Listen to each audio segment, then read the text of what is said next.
Welcome to another episode of Husbands Watching Housewives. I'm Scott. And I'm Jeff. And we just watched an episode of the Real Housewives of Miami. Yeah. And I don't see what people like in Miami. I think that's what I'm coming down to. I don't get what people see in it. Let's see. Yeah. I don't know. I don't dislike it. I'm just not. It's not as amazing. Right. It's just, there's some good parts, some good points, some moments, Right. but like, Like, I think I was oversold is definitely how I feel. Like, everyone was saying, oh, it's as good or better than Salt Lake. Some people. who said that? Weren't they? Is that what they were saying? Excuse me. Who said that? I know. This is so weird because, like, it just seems to be the same things over and over again. Yeah. Not that the other franchises aren't the same things over and over again, Yeah. but, like, the drama just doesn't seem, like, at all the high. It's, we always talk about, like, low-stakes drama, but, like, kind of, this is no-stakes drama. Yeah, like low stakes drama would be Next Gen NYC, where it's just like, it's a little petty, it's a little, Right. someone might get their feelings hurt, but barely, really. And then they just get over by the next episode. This is Julia and Guerdy going at it back and forth, the same thing over and over again. Lisa and Larsa going at it, same thing over again. Everyone, and I know every Housewives show does this, they promise they're going to get over it and they don't get over it. And they come back to it all over again. Which, okay, fine. But it's like, just what they're beefing about doesn't even seem to be, like, what the hell are they even I don't beefing even know. about? I think in terms of like Lisa and Larsa, I don't even know what the issue is of you didn't support me with my breakup with Marcus. You said bad things about my boyfriend Jody. You're lying about this. You're lying about that. You're a narcissist. You're a Larsassist. It just seemed, don't know what the anger comes from. The clearest thing to me was you were saying nasty things to me or texting me angry things when I was going through my dad dying. Mm-hmm. That's the clearest defense I can see. Yeah. Anything else just seems kind of like superficial, like Jody being friends with Marcus barely Yeah. is cause for you to get so upset and then slander Jody. I don't know. Yeah. It just, I'm not. And then they get to a good place by the end of the episode for now. As you say, this could change on a dime. And I think also because even though there are a number of friends, but there's only the 6 and, the 5 and the new one, it just seems like their drama is just recycled. Well, because the friends don't have drama with them, Yeah. Marisol and Adriana and Kiki are like in and out, and they have their own individual stuff. Right. So, yeah. And so that just basically leaves it so it's this whole Lisa Larsa thing, Julia Guerdy thing, and Alexia out there being all like, I'm going to have a narcissist party. So it was, it's better than an old Hollywood party. We'll start there. And I have to say the red flag game was actually pretty good. Yeah, it was actually like for being a Housewives game, I was like, well, this isn't immediately, inflammatory to the situation. If the red flags had been spread out amongst more people, it would have been better because then they really could have talked about more. Had this been Salt Lake, there would have been, everyone would have gotten red flags and everyone would have gotten shit talked, but it's just purely was focused on Lisa. And so Lisa got defensive and just went. I went too because it did seem like a dog pile. Yeah. Also, I think that instead of calling it a game, they should have called it an exercise. Because if the whole thing was to be like there to like learn about everyone's narcissistic tendencies, like even including your own, then calling it an exercise would be better than a game. Because a game makes it seem like they're having fun. There's no fun. On Lisa. What also wasn't fun was those dumb sayings on the mirror. It was like basically he took his Instagram and put it on mirrors throughout this very pretty event space they were at, but it was dumb. Like, it was so dumb. I mean, I like the only thing you should write on mirrors is your wedding date. I was going to say, it did remind me of the wedding, our wedding mirror. Yes. But also, not like we're the first, certainly not the first to do that. We stole it from the people who had the wedding. When we went and looked at the venue. Yeah, we totally stole it. Yeah. It's in the garage. We should hang that up somewhere. We should. That's like just like collecting dust in the garage. We Where should we put that? Well, the problem is it would go with the wedding photo, which is right inside our front door, and that just a little bit more, a little too like, hello. That'd be a lot of self-examination for people, though. I mean, I did think it was fun that the women were going through and reading the. You got to see that. I just caught it. He's holding up a mirror for them. Wow. See, yeah, took you a little while there. But at the same time, like none of them were taking it. I mean, some of them were taking it to heart, but many of them were not. And, well, Alexia was like, "Oh, it's the gospel." Like, "Oh, yeah, that's so me." mm-hmm. Like everyone's like, "Oh, yeah, that's me." Oh no, that's me. You know? Yeah. Yeah.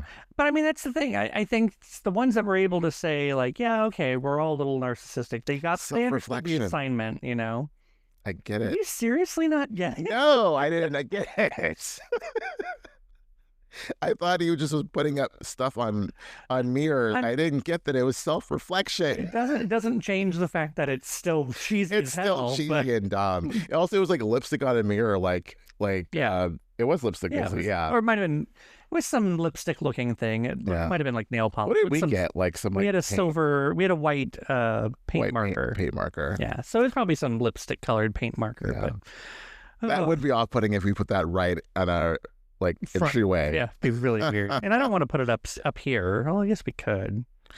I mean, where else could we put it? That's the problem. We have to put it up here. But man, we'll figure something out. Maybe we need a bigger house. Maybe. I was to say maybe we'll just clean our wedding date off the mirror and we'll put some, Instagram sayings on there. No, we can't clear a wedding date off. Maybe we'll just hang it in the garage. So whenever we pull in, we'll see it hanging in the garage. What you don't see is that we have like our table assignment board up there above our wet bar. Yeah, people can see that. By you, I mean like the audience, you, not you. Yeah, I was like, I was also, why are you pointing at the bar? Yeah. I was like, oh, okay, yes, we do. We just forget about it because we don't really use that wet bar ever. Well, it gets hot up here. We don't. This is not an entertaining space. It's not an entertaining space. Again. I was actually thinking of getting, because we went and looked at that open house of the model like our house. I was thinking maybe I should get an upstairs air conditioner. Or a fan. We could have a fan like right here. We should have a fan. We should have a fan. It wouldn't. Oh my God. Why have we not ever thought of putting in a ceiling fan? Everything else we've added to this house, and we've never thought, the hot room, why not put a ceiling fan? And honestly, we'd want to put one on this end and one on that end because we have the two can lights in the middle. That would ruin the symmetry. Yes. That's probably why I never thought of putting a fan up there, because there's tomorrow when you're at the office, Google, like, what would that take to put in a ceiling fan? Next tomorrow, I will. I will Google that. Ceiling fans are rather inexpensive, just getting someone to come do it, and they'd have to cut in the ceiling and wire. Oh, you got to do that, yeah. But, it's worth doing. We should have had ants. We should have had the people who did our... should have that construction company do it. Yes. So, yeah. Ceiling fans. Yeah, and then we can stop complaining about it being hotter than Hades. I know. Although maybe again, cutting out the middleman and just getting an air conditioner might be the right way to go. We already have air conditioning. We have air conditioning. We have central air conditioning, but it does not work up here. It needs to have... we need to have one unit that just pumps it up here and keeps it cool separately. But I will look into our options. We will not bore our listeners with these details. So it's we covered the party. It started with the party. I will say Lisa needed to take more accountability for being late. I like her and all, but that was just dumb. Like, you were 2 hours late. And Stephanie ended up apologizing to her, which I thought was very surprising. Right. Good on her.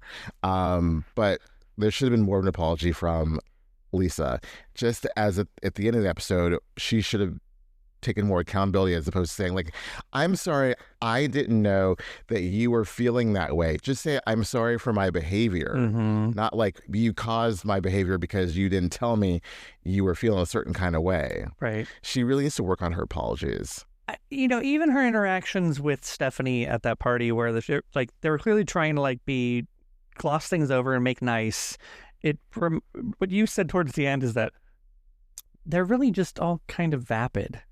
Like Larsa and Lisa are so vapid. Yeah. And so vapid. And they're only really, narcissism really is the key here. Narcissism, I don't like throwing around the word narcissism, and, that's a serious personality disorder, and like to sit there and just say, you know, they're tossing it around like it's just like, oh, look at us, we're narcissists.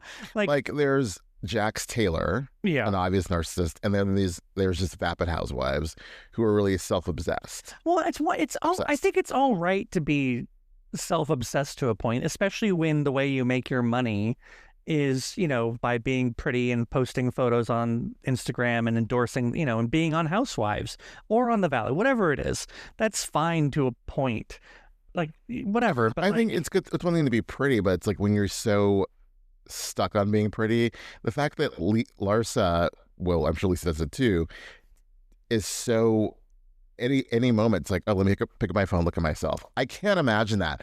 If I was a gorgeous lady, maybe I'm like, oh, I look really damn good. Look at my tatas, look at my whatever, look at my butt. But I don't think I would just pick up my phone at whenever there's like a lull. Right. Just like, look at me. And like, how many times can you look at yourself in one day? I'm stuck on the idea of you being a gorgeous lady now. I want to describe women as gorgeous women now. Gorgeous lady of gorgeous wrestling. Lady. No, it's not even that. It's also that like it's the competition that like it's not that they have to be prettier than each other. It's just that like there's only room for one of them to be pretty at a time. It's how it seems like it's just some weird unspoken competition. And maybe that's Miami. Maybe it is. There's room enough for everyone to do their own thing. I just don't know why. Like everyone seems to be a little bit up their own. Very much. More up their own, and they refuse to acknowledge that others can be up their own as well, you know? So it's just, they're not seeing each other, they're not hearing each other. I mean, they made some progress at the end when they said, we should communicate better. Yes, you should. And I also, because I haven't watched, I don't buy that they were ever best friends. Like, yeah, they're like, seems really surprising. Yeah, like, I want to be best friends again. Like, if I were just sitting there, I don't know. Maybe they had a common enemy. That might have been. Yeah. That could have been the case. Yeah. So that's also the thing. I was like, I guess it's true. Like if I were had a falling out with a friend, and you know, who I was close with, and we were having a conversation like that, I would be like, I do want to be best friends again, or I do want to be good friends again. But like to expect it to happen right then and there, again, that's maybe one of those things that I think is men are from Mars, women are from Venus situation. Yeah. That like, is that a thing with women, or is that just something that we're led to believe from Housewives? Yes, a little bit of column A, a little bit of column B. Because we have, I mean, it's so with the whole Julia and Guerdy thing, which we're not going to get into because the last 3 episodes we've gotten into it over and over and over. Oh, I mean, I was going to touch on it briefly. Yeah, we'll touch on it briefly, but like I liked how Guerdy was saying that like what I was wanting from my friends was for them to support me and support us reconciling. So then of course Guerdy goes overboard and tries to get Larsa and Lisa. Yeah, that was a lot. That was a little bit annoying. And she was mediating and she was interpreting. Right. And I get it because it was starting to go south or left, whichever direction you want it to go, when they just start, Larsa was going out the wrong way. But at the same time, if that's the way Larsa's going to go at it, then you got to let her fail or succeed on her own. And get to it. Yeah. It's like they were rehashing a lot of the same things, but at least maybe they needed to be by themselves. And they finally got there. Yeah. Because that's what wasn't happening. It was always like these fights at parties. Exactly. But no, with the Julia and Guerdy thing. I just... passive-aggressive Polly. What do you do when your friend doesn't want to move past an issue and they didn't apologize really fully for hurting your feelings? That didn't happen, Julia. Yeah. And that's all I'm going to say. You're just, one, being passive-aggressive until the guy made you say Guerdy's name, and then 2, speaking not Yeah, but no. I'm tired. Speaking not facts. You're only telling your side of the story. Right. Which is like, this happened after you assaulted Guerdy, and she was really peeved when Guerdy said assault. But that's what happened. Mm-hmm. So, I don't know. Her version of the truth is really muddy. Yeah, very, very strange. So, pivoting off of them, though, the whole social worker thing, I really think it's surprising that they were allowed to have a conversation with a social worker about their adopted children on camera. It makes me wonder if it's actually the social worker that's assigned to the case, or if it's just A social worker. Good points. But also it makes me wonder, like, is everything legal in Florida? I mean, is that part of their latest political movement is, we have no regulations. I mean, definitely, yeah. Yeah. Yeah, I didn't, that scene was really off-putting to me. It seems very strange that, they would discuss and again, it's a situation where I thought with adoption, you at least, until everything was final, you can't even show pictures. But maybe they're showing pictures retroactively because it is final now. Oh, you're right, yeah. Yeah, but it just either way, it just feels... Because they weren't on camera. Like, they always have been pictures. We haven't seen them on camera. They weren't filming with them. Right. Just seems really, really strange and doesn't feel quite right. But something is off there. And also, like, if that was the social worker, why wasn't Martina in there with them? That's what I was wondering, too. If this is like a court appointed, you have to have this meeting, and then in order to move forward with the adoption process. I'm guessing that was a social worker. Yeah. Not the social worker. No. Like, it's something, created just for the show. Just as a talk to. Yeah. I thought what was a better scene was Guerdy and Russell in their therapy. Finally, like an actual real couples therapy session that they're not tearing each other down. It's not bullshit. They were actually having a conversation about how they feel and, their post-cancer lives. And I thought it was really interesting. I didn't know they were high school sweethearts. I didn't know anything really about them except for what I've heard. That he was very supportive and obviously is. And I like the way he said, I'm not a caretaker. I'm not trying to be a caretaker. I'm just really in awe of you and, what you how far you've gotten and, and surviving this. Yeah. Yeah. So I agree with you. It's rare that there's an actual, like, couples therapy session that you believe might be real. Yes. But actually, but also they're not going to therapy, to get over something, that's, wrongdoing. Right. It's basically like making sure they get back on track. Yeah. Get sidetracked with doing the work so they don't get off track. Exactly. It's not like, you cheated on me, or like, you remember the Bill and Jen Aiden therapy session with that? Oh, God. Weird therapist. Ugh. I don't believe any of those. I don't believe any of the... It's purely for a story, whereas this, I think, was real. And I think it was interesting how she had that epiphany of, why I'm triggered by certain things because of, like, how I, what happened as a child. And I'm like, oh, good on you. Yeah. Like an epiphany, a real epiphany in a confessional. Who knew? It happens from time to time. I forgot there was some Kiki and some... For a second. That one scene with her and her daughter. And then, what's her face? Adriana? She's like studying for something? Yeah, and then she's also being horny for Australians. If I wasn't with Frenchie, I was just like... I don't know why. Like, on New York... It's endearing. Like with Luann and Sonia and everyone would like flirt with the younger guys. I was like, okay, that's endearing. Well, also, like, Adriana doesn't seem that, like, cougary. I know she's going to be 60 this year, but she doesn't look it. Yeah, right? So, and she's also, like, seems like a nicer person. Maybe not to Marisol, but I think, the fact that she has Guerdy's back and she was really, like, supportive of Lisa. Mm-hmm. I like her. I wish there was more of her. I would want more Adriana and less Marisol. Oh, really? I like her. I don't dislike Marisol, but I feel like I would want more Adriana. Okay, I can see that. Yeah. Get some of that. It's really interesting. I've been hearing a lot of stuff lately about, it was on news radio today. They were talking about how, it's because recently they released a bunch of stats about, I think, cities in the Bay Area and their, like, projected age demographics over the next 30 years and how different regions of the Bay are going to get older. And, like, places right now that are, basically filled with 40 and 50-year-olds who have just bought property, well, they're not going to be leaving that property likely. So in the next 30 years, these places that are now considered kind of young and, like, mobile are going to become old communities and things like that. So long story long, as they were saying, is they keep talking about Wilford Brimley and how Wilford Brimley in Cocoon was only 47 or something like that. What? Yeah. and how there's just in the time from when Cocoon was a thing. Of course, he was 47. I think because of his looks, he was supposed to be playing someone older. I mean, we're talking over like diabetes. Yeah, diabetes. Like our house. Yeah. Okay. He was, I think, not even 50 when he was in Cocoon. That's what the radio was saying and all that. And so the whole concept of the way that people are aging these days, there's so much better technology, there's so much health, and just the kind of social view on aging is so different because they were saying that, like, you know, in the 80s, someone's 60-year-old parents were like, well, I got one foot in the grave. Whereas now you're 60 and you're like, well, I got 20 more good years plus. Yeah. To go through all that. So and I might have a 10-year-old. Yeah, exactly.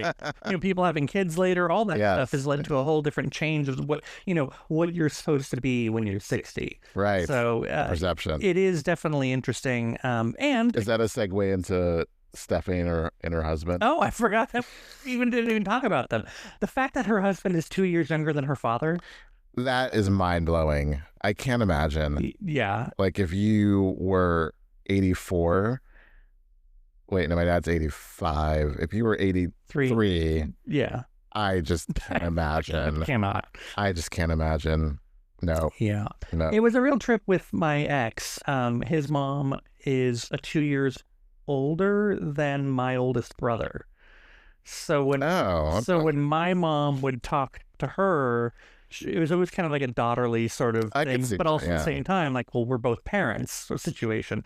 So it was always very trippy to be like, oh, wow, they're so close in age. But that's, I didn't realize they were so close in age. Yeah, that's my brother. And then, you know, what could have been once upon a time, you know, my mother-in-law.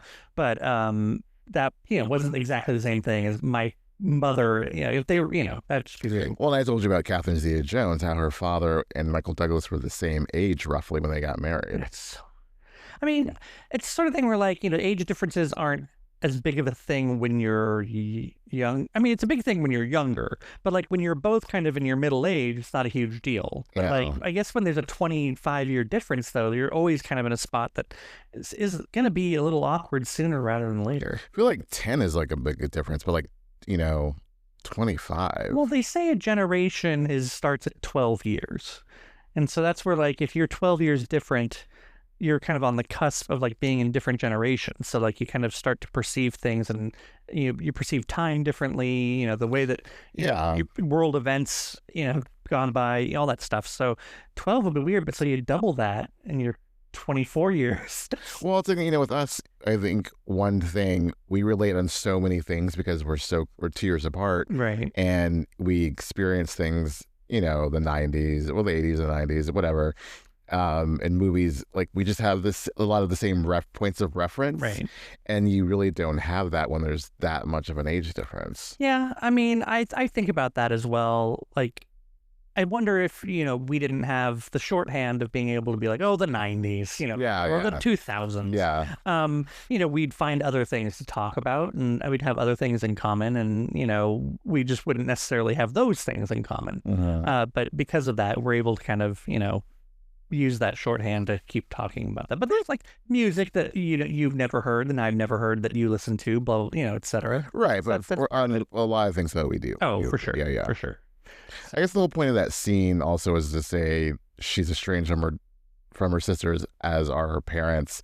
It feels like the twin sisters have basically just gone off on their own little island and they don't talk to anybody else. It was kind of catty what Stephanie said, that like, you know, they were already had a strained relationship with their parents, but when they had a falling out with her, it got even worse with the parents because the parents love her so much. It's kind of what I read. Lines like, my parents think I'm amazing, and so when my sisters got mad at me, my parents got mad at them. Also, it's like, you know, I'm so tough and they're so sensitive, and like they just, you know, need to toughen up. And the parents are like they're like from another planet. It's like, or they're just different. Yeah. And you're, no judgments here on their parenting, but yes. I did think about that though, like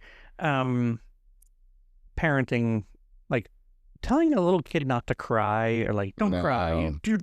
That's how we have toxic males. I know, right? Yeah. And so it's one thing to be like encouraging it's always the right measurement of it though. So it's like, it's one thing to be encouraging and be like, oh, you don't need to cry right here. You can get through it, depending upon what it is. Like encouraging someone to, keep their composure and get through it. That's good if you're running a marathon and you're stepping on glass or something. I don't know. There's an instance where like that sort of tough love I think is good. But if you're just being a kid and you just start to cry and someone's like, don't cry. It's like, yeah, she fell off your bike. You can get back on. But if you need a moment to compose yourself, and I knew that hurt when you fell on your, off the bike, but let's, clean you up and get back on the bike. Yeah. Not just like you can't cry. It's like, then you can't show emotion. It's a whole therapy bill waiting to happen. I know. So. Yeah. Yeah. And that's why you're not close with your sisters. Yeah, we won't be like that if we have kids. No. We're not going to be the people that are like completely like coddling, but also. No, there's got to be an in-between of coddling and overly tough love. Yeah, it's called good cop, bad cop, right? Is that how that works? That probably will be how it goes, because, you're like willy-nilly anything goes. And I'm just like, nope. I am not willy-nilly anything goes. Well, I just come from a place of no. So that's true, and I come from a place of yes. Yes. I come from a place of sure, why not? I'm a yes and that's why you don't do improv. And I don't know, why would you do that? Why would I do improv? Yeah, well, it's very true. That seems horrible. Yeah. Have we talked about everybody? We have talked about everybody. All right. I think it's a good show. I am really tired. I am tired. Like my eyes are tired. And I'm warm, and I need to not be in this room again. All right. Well, let's we'll talk about all this next time. Until next time.